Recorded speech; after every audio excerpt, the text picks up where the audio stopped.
আসসালামু আলাইকুম ভিউয়ার্স, কেমন আছেন সবাই? আশা করি সবাই ভালো আছেন। অনেকদিন পর আমার যে দেশি কবুতরগুলোর এদের ব্রিডিং আপডেটটা আপনাদের দেখালাম।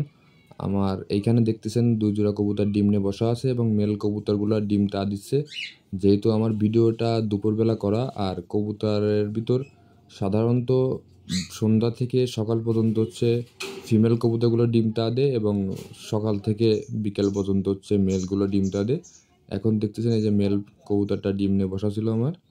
আর ডিমও দেখছেন বেশ বড় সাইজের, মাশাল্লাহ। কবুতরটা অনেক রাগী, যেটা আপনারা ভিডিওতে দেখতে পাচ্তেছেন। কোনোভাবেই ডিম ধরতে দেবে না আমাকে। আর দেখতে আসলে একটা মুরগির মতোই লাগতেছে, ডিম নিয়ে কি সুন্দর করে বসে আছে, মাশাল্লাহ। আর বাকি যে কবুতরগুলো, সে কবুতরগুলো এই যে বাইরে আমার যে পাখির খামার আছে, পাখির যে ঘরটা, পাখির ঘরের টিনের উপর আছে, এই যে নিচে আছে। এইখানে আমি পাখির ঘরে আসছি, যার কারণে ওরাও চলে আসছে খাবারের জন্য। যেহেতু ওদের আজকে ভিডিও করে দেখাবো, এই জন্য আমি কবুতরের খাবারটা এসে কবুতরদের খেতে দেবো এখন, আর পাখির খাবারটা বিকেলে দেবো। এই যে উড়ে চলে যাচ্ছে আমার মুরগির ঘরের ফার্মের উপর, সেখান থেকে আমার কবুতরের যে ঘরটা আছে, এখন কবুতরের ঘরের টিনের উপর চলে আসছে। সবাই খাবারের জন্য সিরিয়াল দিয়ে দাঁড়ায় আছে, ওদের এখনই আমি খাবার দিয়ে দেবো। আর সেটাও আমি আপনাদের দেখানোর চেষ্টা করব ইনশাল্লাহ।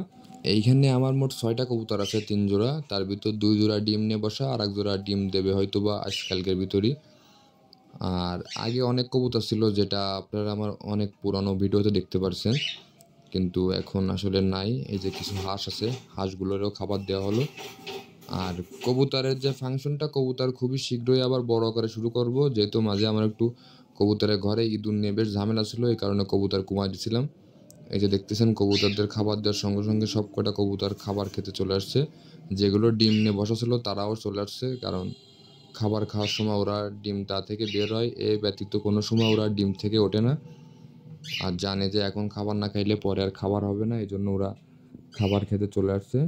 আর এইগুলো যেহেতু দেশি কবুতর, এই জন্য আমি ওদের ছেড়ে দিয়ে পারলি, আর ছেড়ে দিয়ে পারলে অনেক টাকার খাবার খরচ কমে যায়, যেটা আমি পরবর্তী ভিডিওতে আপনাদের দেখাবো ইনশাল্লাহ।